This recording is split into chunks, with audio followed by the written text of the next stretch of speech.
Malaysia semayang tarawih di masjid yang diselaraskan oleh Johor di Singapura, guys. Ini first time guys saya datang sini. Masjid Temenggung Daing Ibrahim, Teluk Belanga. Inilah kisah Teluk Belanga ni kot. Guys, korang tengok, ada aunty tu tadi dia orderkan saya Grab. Dia bagi saya datang ke sini, guys. Aunty datang ke Idris? Tak ada. Assalamualaikum. Dari KL.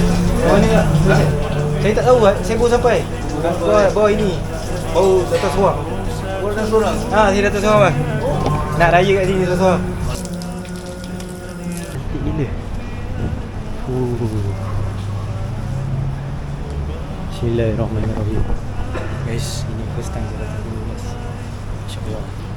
Cantik baik Masjid Teluk Belanga di Singapura. Kita dah nak mula semayang tarawih.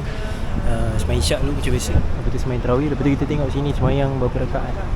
Wah, cantik masjid dia. Awak yang konten kreator kan? Ya. Saya pernah ikut.